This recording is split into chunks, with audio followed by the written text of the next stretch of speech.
What's going on, YouTube? Slimmer6 back again with another video. And in this video, I'm going to be talking about the PlayStation Portal and giving my opinion on it after 4 months of having owned the system. Now, I purchased this one originally in late June. I purchased one for myself and I also purchased one for my brother. It was his birthday, so I got him one as a gift. Now, after 4 months of having owned the system, my opinion on it has generally changed, to say the least.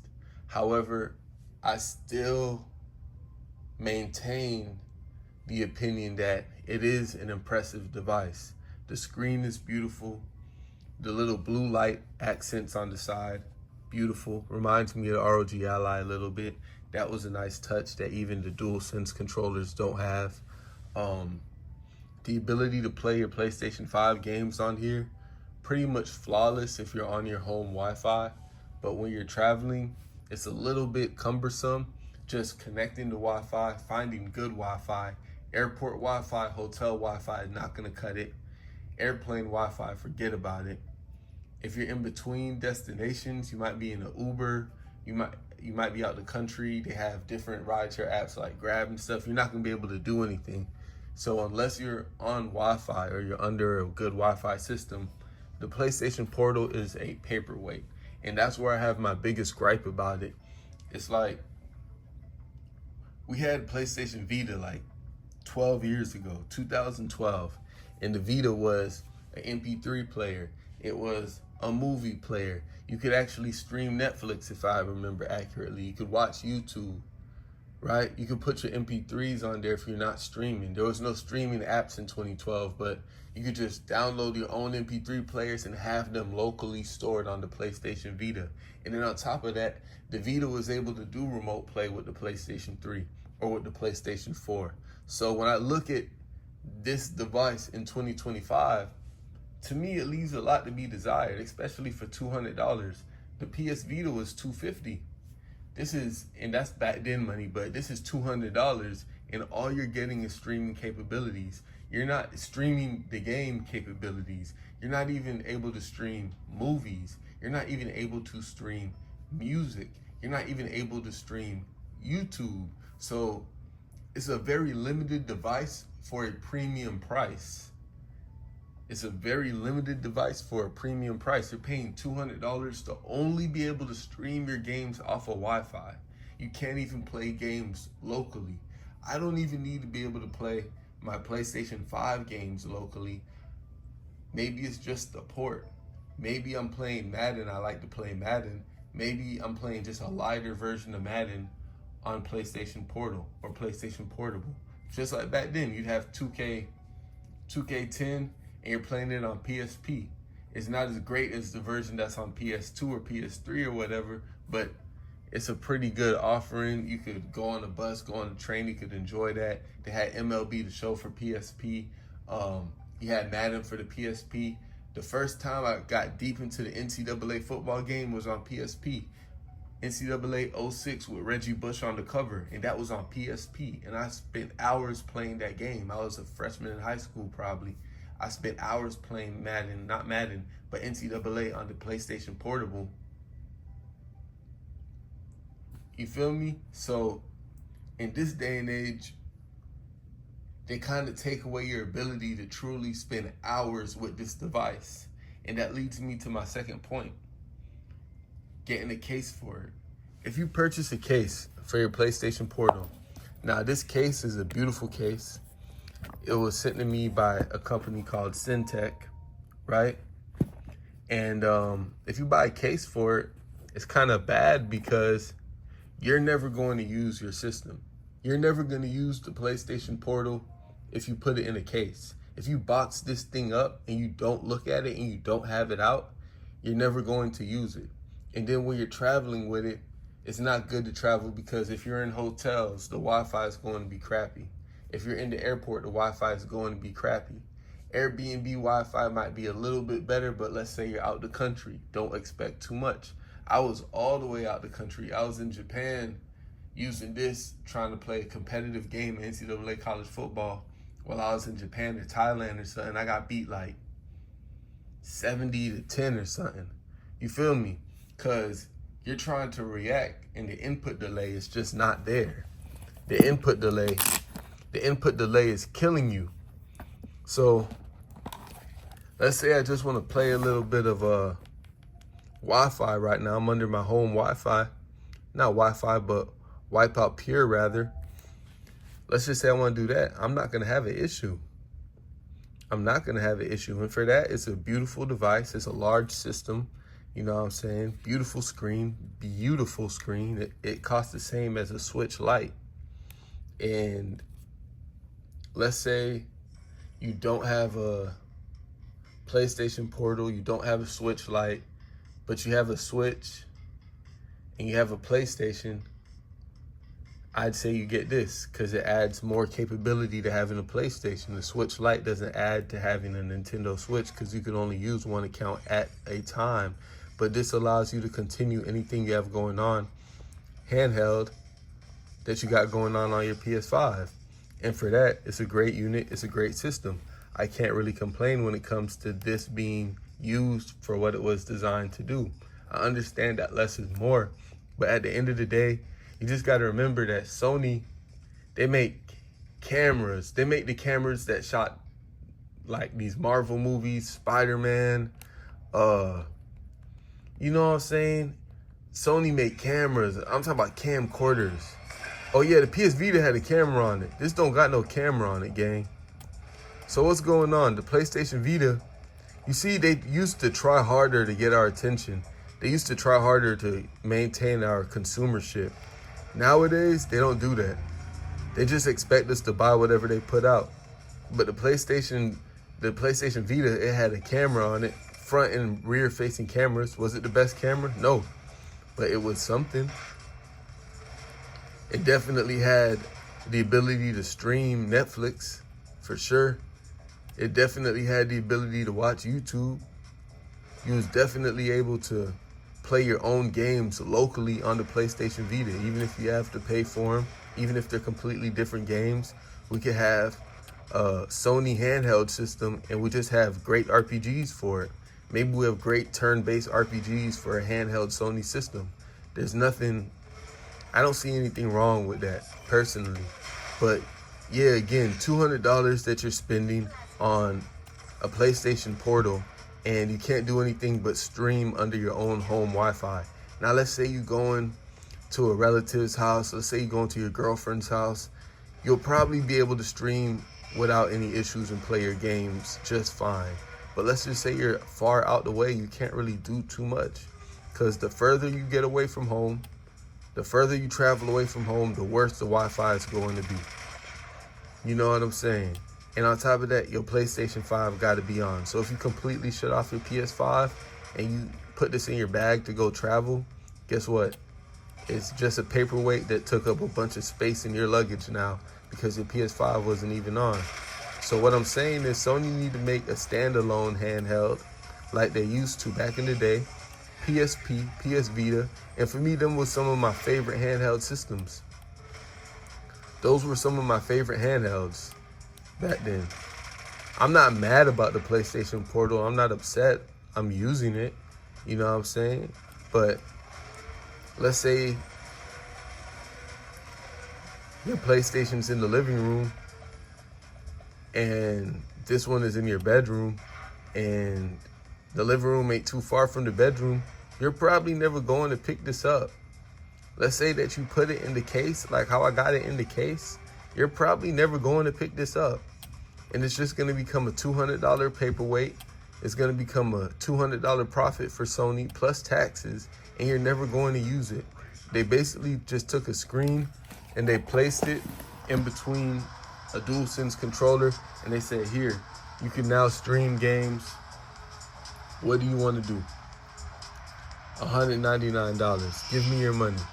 Give me your money. That's what they did to us, you guys. Now look, let's play a little bit of that Dragon Ball Z Sparky. Everything I could do on my PlayStation 5, I could do on here when it comes to playing the game as long as I'm under the home Wi-Fi.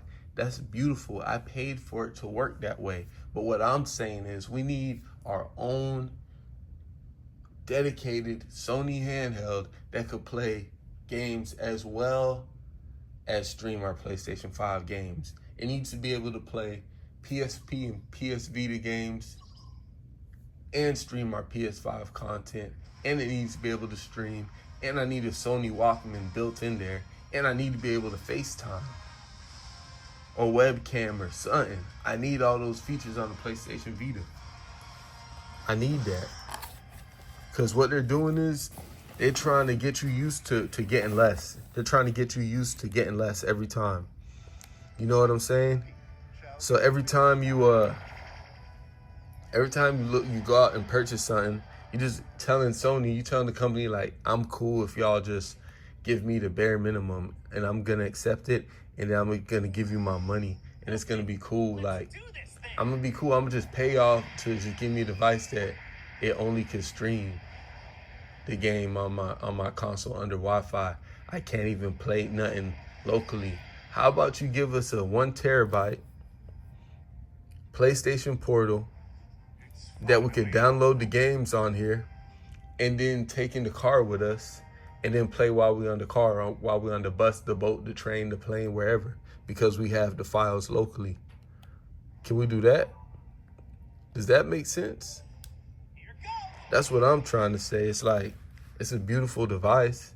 It's great, but Nintendo Switch really wins because they just gave you the portable device with the home console all built in, all in one device. You know what I'm saying? Now, when it comes to certain games like Call of Duty, Madden 2K, yeah, Sony won, Microsoft won compared to Nintendo, but I just feel that Sony could have offered more with this. And these companies need to really start pushing the bar. These companies need to really start pushing the bar when it comes to their handhelds. Because you got all these other companies that's trying to release these beast handhelds that's going to put all these other handhelds out of the market. Like, I got an ROG Ally, and I'm pretty sure if I do enough tinkering, I could stream PlayStation 5 games on the ROG Ally. I already know you could do it on the Steam Deck.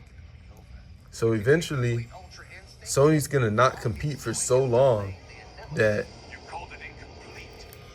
Sony's gonna be non-competitive in the handheld space for so long that all these other companies are gonna do them in. And I don't want that to happen to Sony because they make great handhelds and they make great devices. But I think the focus has been too much on these console games, and they're not showing enough love to the handheld gaming fans, the people that grew up on Game Boy, PSP, PlayStation Vita, PlayStation, PSP Go. You know what I'm saying? I know their cell phones aren't the greatest, but let's get like a good PlayStation Portable, not Portal. I got this Ultra Instinct Goku right now. Let's get a good PlayStation Portable going, you know what I'm saying?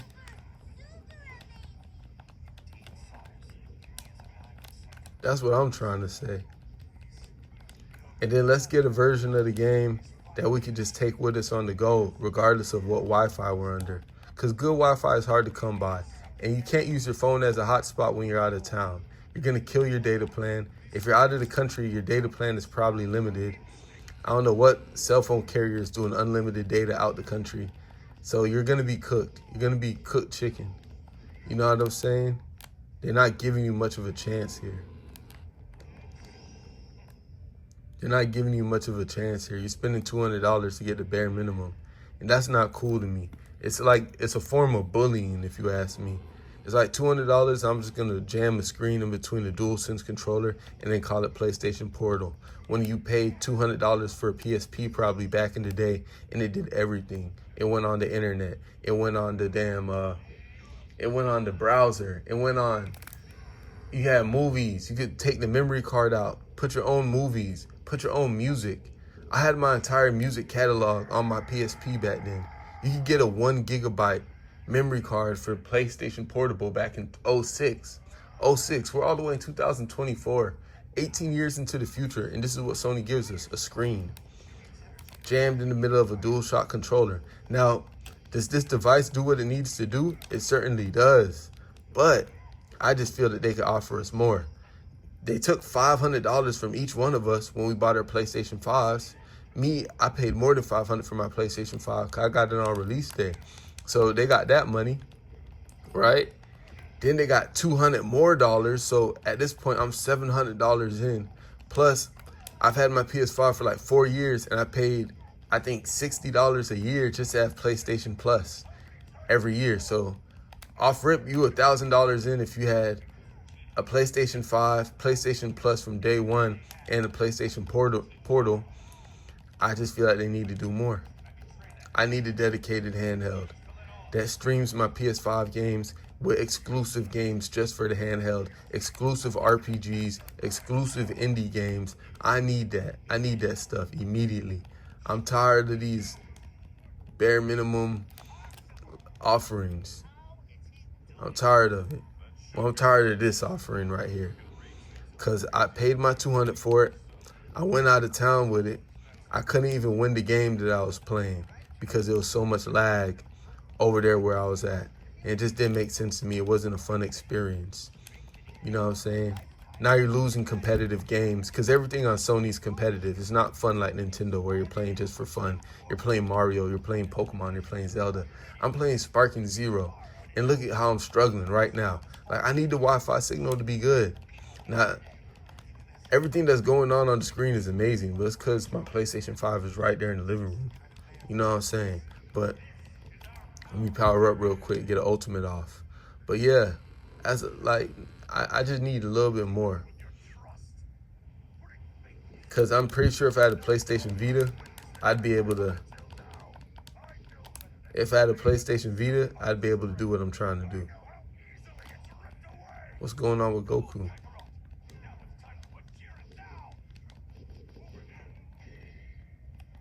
I'm sorry you guys had to see that. So yeah, that's just my thoughts on the PlayStation Portal in 2024. 4 months after I made the purchase.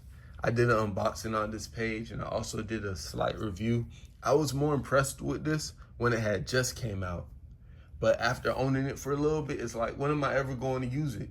It's a 65-inch TV in the living room. I'm not really trying to play on this type of display, my PlayStation games.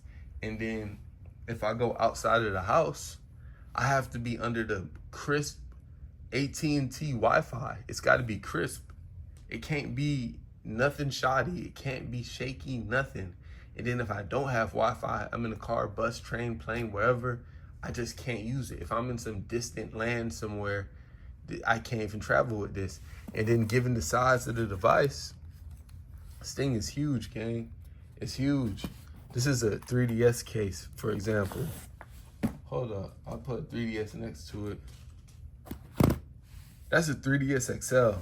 So this thing is ginormous.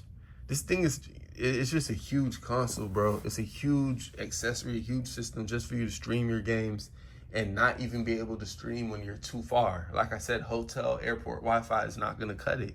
You need to have that home Wi-Fi that you're paying for. If it's not the Wi-Fi that you pay monthly for, you're cooked. You're cooked. So that's my opinion on the PlayStation Portal. Beautiful device.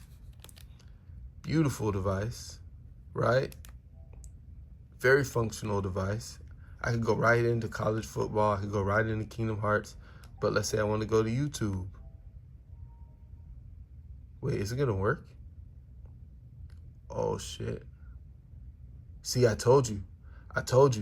Let's say I want to watch Netflix. See, I ain't played this in like a month or something. You can't display the screen on the connected console. The screen contains content that can't be displayed using remote play. I don't get it. We need an update, guys. We need an update. We need an update. But as I was saying, y'all, just a great device. It does everything it needs to do as long as you're under your own Wi-Fi. But I feel like for $200, we could have had a dedicated system. Could have 3DS, that was $200. Nintendo Switch Lite, that's $200. So let me know what you think in the comment section. I got more gaming videos. I got more handhelds. I got more comparisons. I'm going to keep on cranking out this content for you guys. It's your boy Slimmer6. Like, comment, subscribe. I'm out.